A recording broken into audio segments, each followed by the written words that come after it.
Over the past week, Russian forces launched a series of strikes on enemy facilities in several regions of Ukraine. In Poltava region, the Mirhorod airfield was hit. At least one Su-27 combat trainer aircraft was destroyed. A little to the east, the Russian armed forces shelled a S-300 SAM battery near the village of Polyvyane. 2 launchers were hit, and the control center, illumination, and low-altitude detection stations were disabled. Various targets in the temporarily occupied territory of Zaporizhzhia region also came under fire.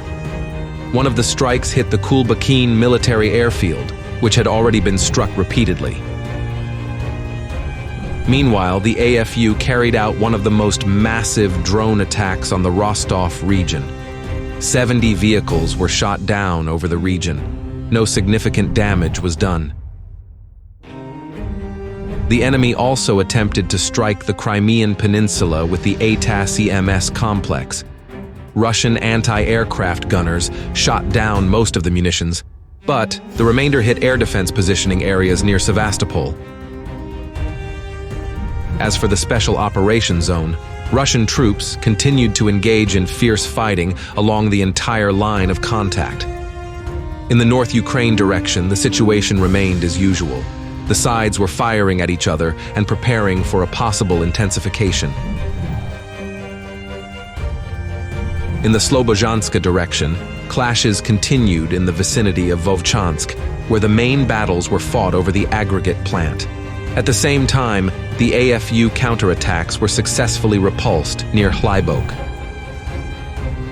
The enemy also subjected border areas of Belgorod region to intensive shelling and UAV attacks.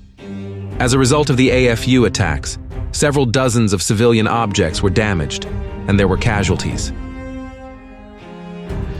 In the Kupiansk-Svatove direction, Russian armed forces were advancing towards Stepova-Novoselivka. At the same time, fierce fighting continued in the Myasozharivka and Andriivka areas, the liberation of which had been reported throughout the week. In the Lyman direction, Russian troops stormed the enemy positions at the Terny-Yampolivka line. And, on the coast of the Jerebets River, the enemy was engineering new positions in order to prevent a breakthrough of the defense. In the Siversk direction, positional fighting continued in the Bilohorivka area.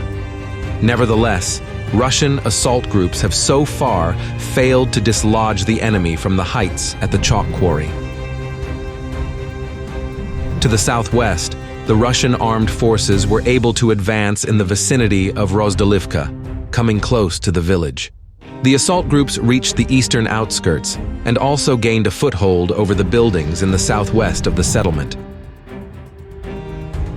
In the Bakhmut direction, Russian paratroopers made significant advances in the Canal district in Chasiv Yar. A large part of the industrial zone in the north came under the control of the Russian armed forces, and the enemy was also knocked out of the fortified area in the forest belts. At the same time, Russian units were able to expand their zone of control in the Avdiivka direction. A significant advance was recorded in the Novoalexandrivka area, most of which is already held by the Russian armed forces. To the south, the Russian offensive continued toward the eastern outskirts of Novoselivka-Persha. The assault groups not only occupied the area south of Novopokrovska, but almost reached the settlement itself. There are also developments in the Donetsk direction where Russian assault groups resumed attacks on Nevelska. The footage that appeared online suggests that the Russian armed forces have gained a foothold in the southeast of the settlement, but the scale of the advance may be greater. Southwest, Russian forces were able to significantly expand their zone of control in Krasnohorivka, west of Donetsk. During the week, assault groups advanced from the eastern side of the Sonyachny district, taking up positions along the Lotsova River. In turn, the AFU continued to shell the Donetsk agglomeration using cluster munitions. The largest number of strikes hit Donetsk and Horlivka, where several civilians were killed and wounded. In the Vuhledar direction, Russian troops completely knocked the enemy out of Paraskovivka. Nevertheless, the further advance of the Russian armed forces is complicated by the activity of the AFU artillery and regular UAV attacks.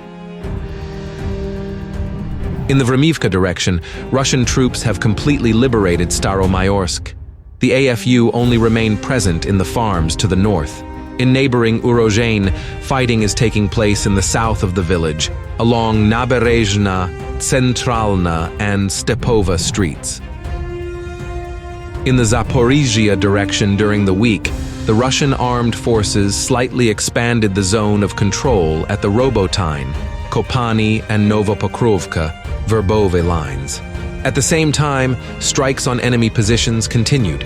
One of the targets hit near Novoolenivka was an AFU M270 MLRS launcher.